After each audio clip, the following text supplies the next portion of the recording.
साथियों, आप लोगों का स्वागत है हमारे YouTube channel CGPSC and CG Vyapam पर। दोस्तों, आज की इस वीडियो में 30 महत्वपूर्ण प्रश्न लेकर आया गया है, जो कि भारत के भूगोल के मोस्ट इम्पोर्टेंट टॉपिक भारत की परिवहन व्यवस्था और संचार व्यवस्था से 30 महत्वपूर्ण प्रश्न लेकर आएगा। तो लास्ट तक जरूर बने रहिएगा, इस वीडियो को अंत तक जरूर देखिएगा। तो इस वीडियो का PDF प्राप्त करने के लिए दोस्तों हमारे टेलीग्राम चैनल का लिंक है, वो डिस्क्रिप्शन बॉक्स में दे दिया गया है। तो आप वहां से जाकर जुड़ जाइए और इसका PDF है वो प्राप्त कर लीजिएगा।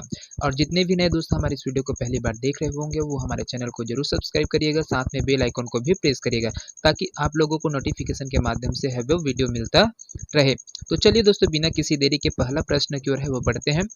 पहला प्रश्न है, वाराणसी बंदरगाह निम्न में से किस राष्ट्रीय जल मार्ग पर विकसित किया गया है?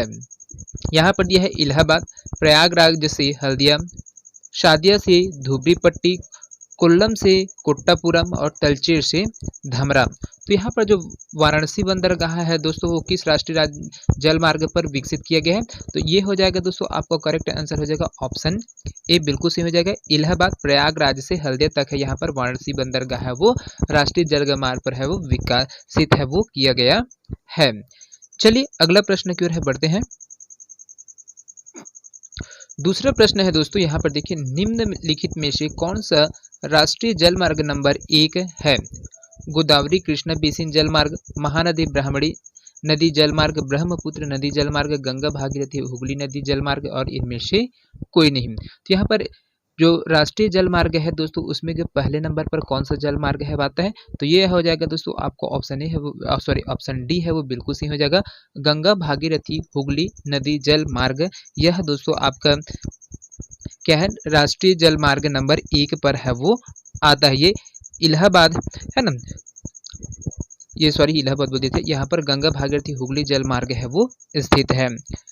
तो राष्ट्रीय जल मार्ग है दोस्तों, यहाँ पर नंबर 1 पर है, जो आपका है ना इलाहाबाद से क्या है, यह हल्दिया तक है वो चलती है, और इनकी जो दूरी है वो है 1620 किलोमीटर है वो चलता है। और गंगा भागीरथी और हुगली नदी पर क्या है दोस्तों, यह स्थित है। इसी प्रकार से नेशनल हाईवे जो दूसरा नंबर पर आता है दोस्तों, उसमें आपका क्या है, शादिया से धुबरी तक है वो चलता है, शादिया से धुबरी तक है दूसरे नंबर पर चलता है, और यह ब्रह्मपुत्र नदी पर है वो स्थित है। और इनकी जो कुल लंबाई है दोस्तों, वो 891 मीटर है।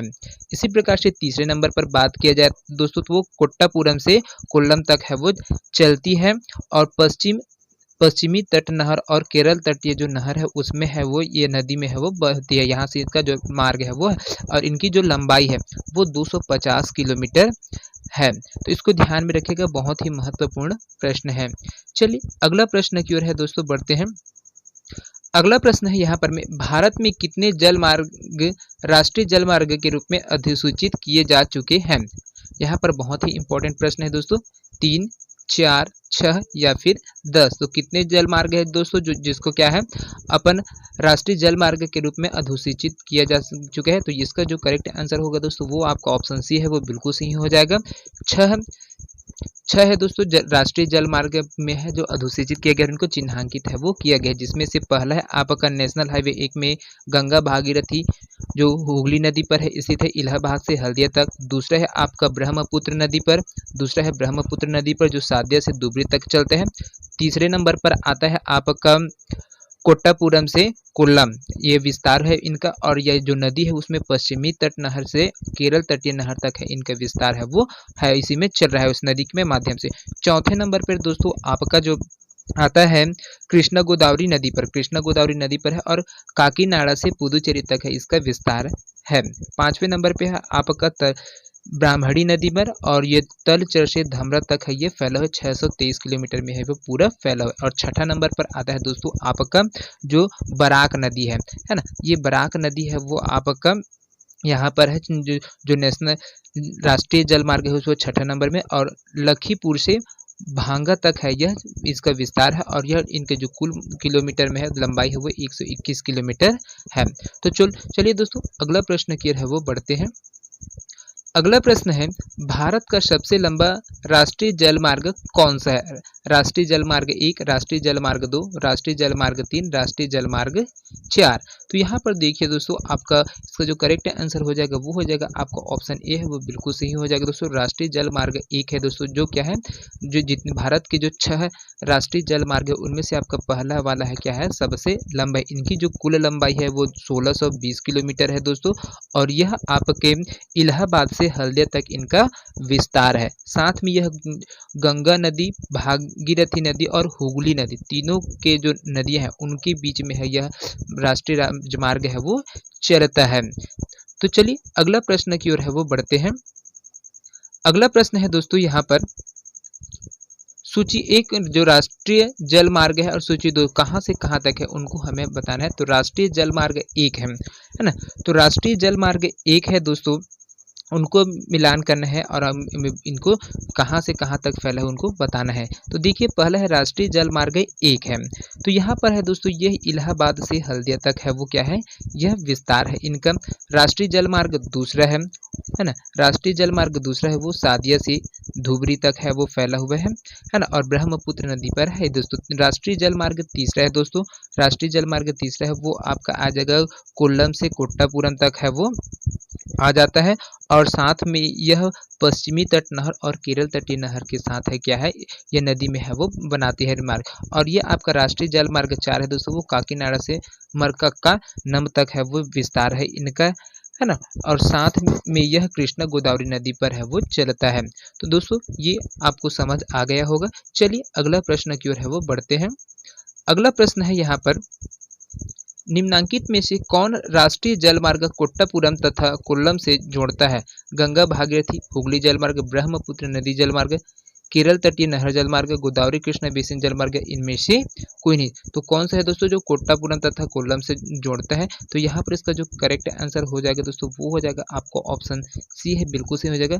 केरल तटीय नहर जल मार्ग है दोस्तों, यह क्या करता है, आपका राष्ट्रीय जल मार्ग कोट्टापुरम और कोल्लम को जोड़ता है ना। तो इसको ध्यान में रखिएगा, बहुत ही महत्वपूर्ण है। और यह नेशनल हाईवे नेशनल हाईवे बोलते हैं दोस्तों, यहाँ पर जो राष्ट्रीय जल मार्ग है ना, उसमें आपका तीसरे नंबर पर है यह आता है ना। और यह पश्चिमी तट नहर और केरल तटीय नहर से है वो इनके नदी में है वो बना हुआ है। इसका मार्ग, इनकी जो कुल लंबाई है 250 किलोमीटर है। इनको भी ध्यान में रखिएगा, बहुत ही महत्वपूर्ण प्रश्न है। यहाँ पर भागीरथी, गंगा भागीरथी की बात किया जाए तो यहाँ पर 1600 आपका 20 किलोमीटर ब्रह्मपुत्र नदी जल मार्ग है ना। ब्रह्मपुत्र जो नदी जल मार्ग है उनकी जो लंबाई है आपका जो आपका 623 किलोमीटर में है, ये ब्रह्मपुत्र नदी है वो, है ना, ब्रह्मपुत्र 891 मीटर है, 600 बोल दिया था, है ना। तो इसको भी ध्यान में रखिएगा, बहुत ही महत्वपूर्ण प्रश्न है। चलिए अगला प्रश्न की ओर है वो बढ़ते हैं। अगला प्रश्न है यहाँ पर, पंडित जवाहरलाल नेहरू बंदरगाह कहाँ पर स्थित है? पारादीप में, कोच्चि में, मुंबई में या फिर कोलकाता में? तो यहाँ पर देखिए दोस्तों ये कहाँ पर स्थित है पंडित जवाहरलाल नेहरू बंदरगाह दोस्तों? तो यह दोस्तों आपका ऑप्शन सी है वो बिल्कुल सही हो जाएगा। मुंबई में दोस्तों यहाँ पर पंडित जवाहरलाल नेहरू बंदरगाह वो स्थित है। और मुंबई की ये नामा शिवा बंदरगाह का नाम है दोस्तों, वो उसको परिवर्तित करके क्या गया था, पंडित जवाहरलाल नेहरू बंदरगाह का नाम है वो रखा गया था। यहाँ पर है दोस्तों बहुत ही महत्वपूर्ण है ये, है ना, जो नाहवा शिवा नाम का जो बंदरगाह था मुंबई में, उनका नाम परिवर्तित करके है पंडित जवाहरलाल नेहरू बंदरगाह वो रखा गया था। चलिए अगला प्रश्न की ओर है बढ़ते हैं। अगला प्रश्न है यहाँ पर, भारत में सबसे बड़ा कंटेनर पतन कौन सा है? यहाँ पर बंदरगाह कंटेनर पतन कौन सा है दोस्तों? यहाँ पर जवाहरलाल नेहरू पतन, मुंबई, कांडला, विशाखापट्टनम, पारादीप या फिर तूतीकोरिन, ये पूरा बंदरगाह का नाम है दोस्तों। इसमें से जो आपका कंटेनर को एक्सचेंज किया जाता है वहाँ पर, है ना, कंटेनर पतन कौन सा है तो एक्सचेंज करने वाला? तो इसका जो करेक्ट आंसर हो जाएगा दोस्तों वो हो जाएगा आपका ऑप्शन ए है, वो बिल्कुल सही हो जाएगा। जवाहरलाल नेहरू पतन मुंबई है दोस्तों, जहाँ से यहाँ पर सबसे बड़ा कंटेनर पतन वाला बंदरगाह है। चलिए अगला प्रश्न की ओर है वो बढ़ते हैं। अगला प्रश्न है, निम्न में से कौन पोताश्रय नहीं है? कांदला, कोच्चि, बेंगलुरु या फिर मैंगलुरु? तो यहाँ पर दोस्तों इसका जो करेक्ट आंसर हो जाएगा दोस्तों वो हो जाएगा आपका ऑप्शन सी है, वो बिल्कुल सही हो जाएगा। चलिए अगला प्रश्न की ओर है बढ़ते हैं। अगला प्रश्न है यहाँ पर, राष्ट्रीय राजमार्गों का विकास एवं रख रखाव किन एजेंसियों के माध्यम से होता है? NHAI BRO PWD, यहाँ पर इसको कोड दिया गया है, उनके आधार पर है वो बताना है कि कौन कौन सी एजेंसी है जो क्या करती है, जो राष्ट्रीय राजमार्ग है उनके विकास और रख रखाव के लिए उत्तरदायी होते हैं, उनके कौन से कंपनी के माध्यम से है वो किया जाता है। तो यहाँ पर दोस्तों इसका जो करेक्ट आंसर होगा वो हो जाएगा, ये सभी तीनों हैं, इनके माध्यम से इनकी रख रखाव है और उनके विकास डेवलपमेंट का कार्य है वो किया जाता है। तीनों एजेंसियां दोस्तों राष्ट्रीय राजमार्गों का विकास और रख रखाव करने का कार्य है वो करती है। NHAI है, इनका जो फुल फॉर्म होता है national highway authority of India है इनका पूरा नाम। साथ में आपका BRO का नाम है बॉर्डर रोड ऑर्गेनाइजेशन, और PWD है, इनका नाम है पब्लिक वर्क्स डिपार्टमेंट, इनका पूरा नाम है ना। और ये सभी तीनों है वो कार्य करती है। चलिए अगला प्रश्न की ओर है वो बढ़ते हैं। अगला प्रश्न है यहाँ पर, भारत का सबसे लंबा राष्ट्रीय राजमार्ग कौन सा है? National highway 6, national highway 27, national highway 44 या फिर नेशनल हाईवे 53। तो सबसे लंबा राष्ट्रीय राजमार्ग कौन सा है दोस्तों? तो यहाँ पर आपको ऑप्शन सी है वो बिल्कुल सही हो जाएगा, नेशनल हाईवे 44 है दोस्तों, है ना। नेशनल हाईवे 44 से क्या है, भारत का सबसे लंबा राष्ट्रीय राजमार्ग है। यहाँ पर जो भारत की जो सबसे लंबी राष्ट्रीय राजमार्ग है दोस्तों अभी वर्तमान में, है ना, वर्तमान में यहाँ पर जो नेशनल हाईवे 27 है वो है, इसको रखा गया है। तथा सबसे छोटा राष्ट्रीय राजमार्ग है वो नेशनल हाईवे 327B है, ये सबसे छोटा है, और सबसे बड़ा आपका यहाँ पर है नेशनल हाईवे 27 है।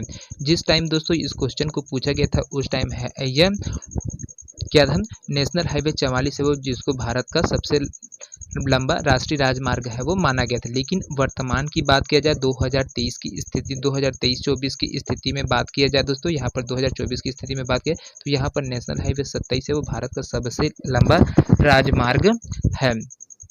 चलिए अगला प्रश्न की ओर है वो बढ़ते हैं।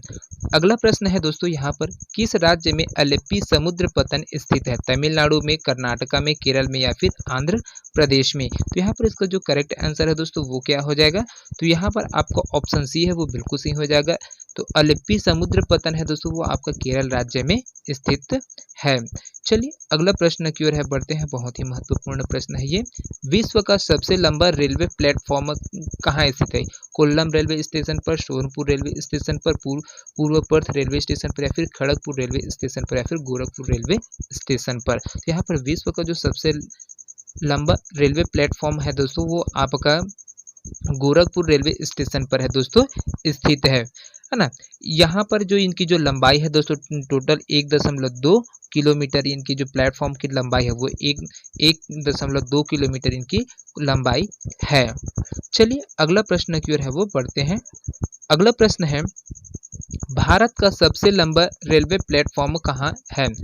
मुगलसराय में, खड़गपुर में, हावड़ा में या फिर गोरखपुर में? तो यहाँ पर भारत का जो सबसे लंबा प्लेटफॉर्म है दोस्तों वो आपका आ जाएगा, यहाँ पर इसका जो करेक्ट आंसर है वो हो जाएगा आपका ऑप्शन डी है वो बिल्कुल सही हो जाएगा, गोरखपुर में। इनकी जो कुल लंबाई है 1.2 किलोमीटर है, इनकी प्लेटफॉर्म का लंबाई 1.2 किलोमीटर है।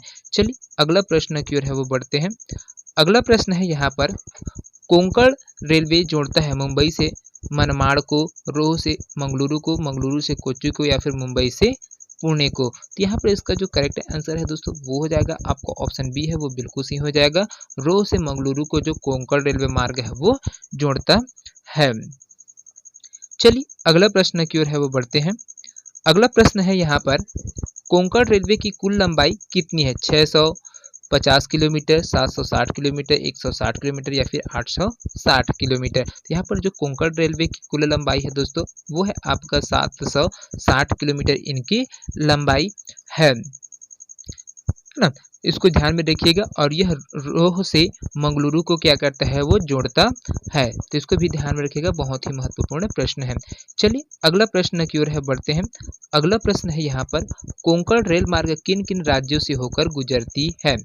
केरल, कर्नाटक, तमिलनाडु, आंध्र प्रदेश? बी में दिया है केरल, कर्नाटक, तमिलनाडु, महाराष्ट्र। सी में दिया है महाराष्ट्र, कर्नाटक, गोवा और केरल, और डी में दिया है महाराष्ट्र, कर्नाटक, गोवा और तमिलनाडु। तो यहाँ पर दोस्तों जो दो कोंकण रेल मार्ग है वो आपका महाराष्ट्र, कर्नाटक, गोवा और केरल इन चारों राज्यों से होकर है वो गुजरता है, और इनकी जो कुल लंबाई है ना, यहाँ पर इनकी जो कुल लंबाई है वो 760 किलोमीटर है ना। और यह आपका क्या करता है, रोह से मंगलुरु को है वो रेलवे है उसको, कोंकण रेलवे है वो जोड़ने का काम है वो करता है।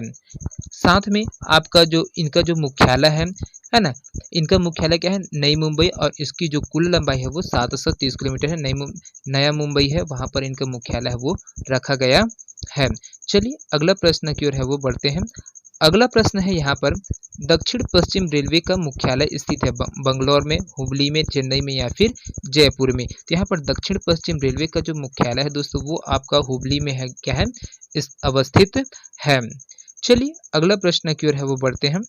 अगला प्रश्न है यहाँ पर, पूर्व मध्य रेलवे का मुख्यालय कहाँ स्थित है, पटना में, हाजीपुर में, मुजफ्फरपुर में या फिर कटिहार में। तो यहाँ पर इसका जो करेक्ट आंसर है दोस्तों वो हो जाएगा आपका ऑप्शन बी है वो बिल्कुल सही हो जाएगा। पूर्व मध्य रेलवे का जो मुख्यालय है वो आपका क्या है, हाजीपुर में स्थित है। चलिए अगला प्रश्न की ओर है वो बढ़ते हैं।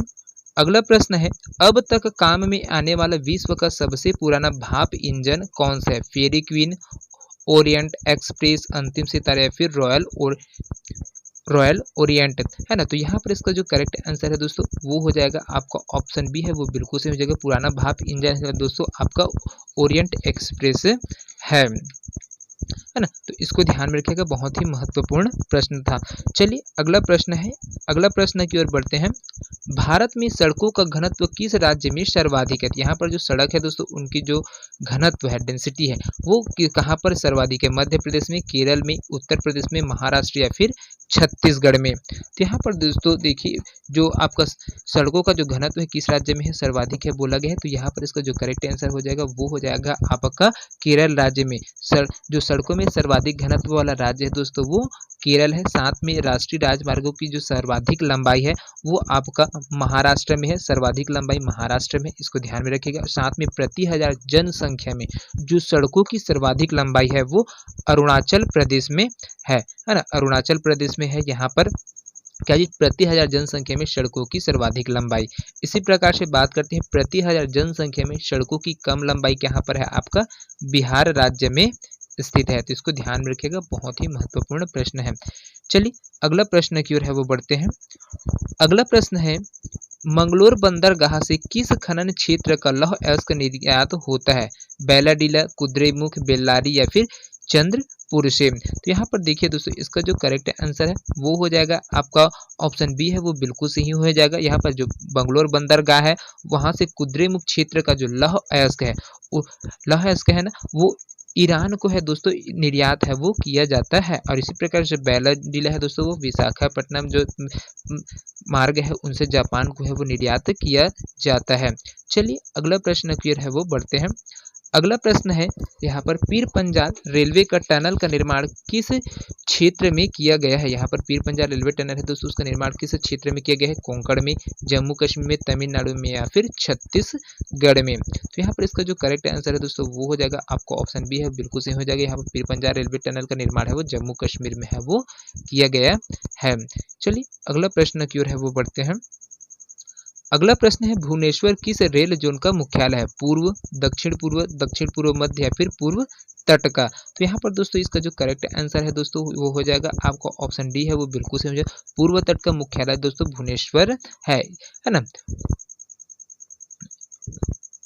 और इसी प्रकार का दोस्तों यहाँ पर देखिए सिर्फ पूर्व की बात करें तो इनका जो मुख्यालय है ना वो कोलकाता में स्थित है। दक्षिण पूर्व रेलवे की बात, रेलवे जोन की बात करें तो उनका मुख्यालय है कोलकाता में है ना, कोलकाता में। और साथ में आपका दक्षिण पूर्व मध्य रेलवे जोन है उनका जो मुख्यालय है आपका बिलासपुर में है, बिलासपुर में स्थित है। साथ में अगर पूर्वी तट की बात करें, पूर्वी रेलवे जोन है, पूर्वी तट रेलवे जोन है उनकी बात करें तो यह भुवनेश्वर में है ना। और साथ में आपका जो दक्षिण पश्चिम रेलवे जोन है उनकी जो मुख्यालय है हुगली में है, और उत्तर पश्चिम है उनका जयपुर में रखा गया, और साथ में पूर्व मध्य रेलवे है उनका हाजीपुर है वो रखा गया है। चलिए अगला प्रश्न की ओर है वो बढ़ते हैं। अगला प्रश्न है यहाँ पर, कौन सा शिप यार्ड निजी क्षेत्र में है, पीपापाव, कोचीन, मजगांव या फिर गॉर्डन रिच। तो यहाँ पर इसका जो करेक्ट आंसर है दोस्तों वो हो जाएगा आपका ऑप्शन ए है बिल्कुल सही हो जाएगा, पीपावाव। चलिए अगला प्रश्न की ओर है वो बढ़ते हैं।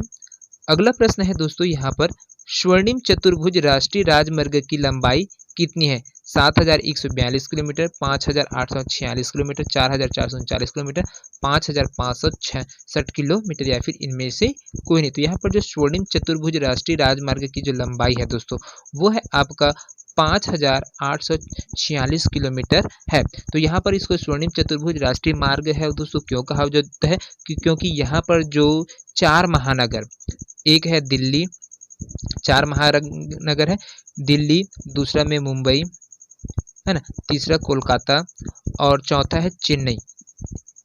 इनको दोस्तों ये चारों को है वो एक साथ है वो जोड़ता है, चतुर्भुज परियोजना के तहत इसको जोड़ा गया था, इसी वजह से इसको स्वर्णिम चतुर्भुज राष्ट्रीय राजमार्ग है वो कहा जाता है। और इनकी जो कुल लंबाई है 5,846 किलोमीटर है। चलिए अगला प्रश्न की ओर है वो बढ़ते हैं। अगला प्रश्न है यहाँ पर, नेताजी सुभाष चंद्र बोस अंतर्राष्ट्रीय हवाई अड्डा कहाँ स्थित है? मुंबई में, कोलकाता में, दिल्ली में या फिर पटियाला में? तो यहाँ पर इसका जो करेक्ट आंसर है दोस्तों वो हो जाएगा आपका ऑप्शन बी है वो बिल्कुल सही हो जाएगा। कोलकाता में नेताजी सुभाष चंद्र बोस अंतर्राष्ट्रीय हवाई अड्डा है दोस्तों स्थित है। चलिए अगला प्रश्न की ओर है बढ़ते हैं। अगला प्रश्न है यहाँ पर, मार्मगोवा पत्तन स्थित है आंध्र प्रदेश में, महाराष्ट्र में, गोवा में या फिर उड़ीसा में? तो यहाँ पर देखिए दोस्तों जो मार्मगोवा बंदरगाह है वो कहाँ पर स्थित है? तो इनका जो करेक्ट आंसर हो जाएगा दोस्तों वो हो जाएगा आपको ऑप्शन सी है बिल्कुल सही हो जाएगा, गोवा में है। पूर्वी तट पर स्थित बंदरगाह दोस्तों यहाँ पर दो चीज है, एक होता है आपका पूर्वी तट का बंदरगाह और दूसरा है आपका पश्चिमी तट का बंदरगाह है। ये आपका भारत है तो ये इस वाला भाग को है आपका पूर्वी भाग बोला जाता है और इसको पश्चिमी घाट है वो बोला जाता है। इधर ऊपर को उत्तर और नीचे है वो दक्षिण। तो यहाँ पर पूर्वी तट के जो आपका बंदरगाह है उसमें कोलकाता आता है जो पश्चिम बंगाल में स्थित है, पोर्ट ब्लेयर है वो अंडमान में है, पारादीप है वो उड़ीसा में आता है, साथ में आपका विशाखापट्टनम है वो आंध्र प्रदेश में स्थित है, और चेन्नई तमिलनाडु में है, और एन्नोर तमिलनाडु में है, और तूतीकोरिन भी है ये तमिलनाडु में। तो ये पूर्वी तट की क्या है बंदरगाह है। इसी प्रकार से पश्चिमी तट की बंदरगाह की बात करते हैं तो इसमें आपका कांडला जो कि गुजरात राज्य में स्थित है, नहावा शेवा मुंबई में स्थित है जिसको पंडित जवाहरलाल नेहरू बंदरगाह के नाम से है वो जाना जाता है मुंबई में, मार्मगोवा है वो आपका गोवा में स्थित है, और न्यू मंगलोर है कर्नाटक में स्थित है, और आपका जो कोच्चि है वो केरल राज्य में है जो बंदरगाह है वो स्थित है। तो इस प्रकार से ये आपका पूर्वी तटीय बंदरगाह, पश्चिमी तटीय बंदरगाह है वो स्थित है। चलिए अगला प्रश्न की ओर है वो बढ़ते हैं। अगला प्रश्न है दोस्तों, पारादीप बंदरगाह किस राज्य में स्थित है? पश्चिम बंगाल में, उड़ीसा में, आंध्र प्रदेश में या फिर तमिलनाडु में? तो यहाँ पर जो पारादीप बंदरगाह है दोस्तों वो आपका उड़ीसा राज्य में है आपका स्थित है। चलिए अगला प्रश्न की ओर है वो बढ़ते हैं। अगला प्रश्न है आज का अंतिम प्रश्न है यहाँ पर, भारत का अंतिम कृत्रिम बंदरगाह कौन सा है? कांडला, मंगलुरु, चेन्नई या फिर हल्दिया? तो यहाँ पर इसका जो करेक्ट आंसर है दोस्तों वो हो जाएगा आपका ऑप्शन सी है वो बिल्कुल सही हो जाएगा, चेन्नई है ना। चेन्नई में दोस्तों जो बंदरगाह बनाया गया उसको कृत्रिम बंदरगाह के नाम से है वो जाना जाता है। ये जो चेन्नई बंदरगाह है वो समुद्र तल से इनकी ऊंचाई है वो मापी जाती है ना। चलिए आज बस 30 प्रश्न यहीं तक है जो लाया गया था जो कि बहुत ही इंपॉर्टेंट था। अगर वीडियो पसंद आया होगा तो दोस्तों तो ज़्यादा से ज़्यादा लोगों तक है वो शेयर जरूर करिएगा। तो मिलते हैं अगले वीडियो में, तब तक के लिए जय हिंद जय Chhattisgarh. Thank you so much.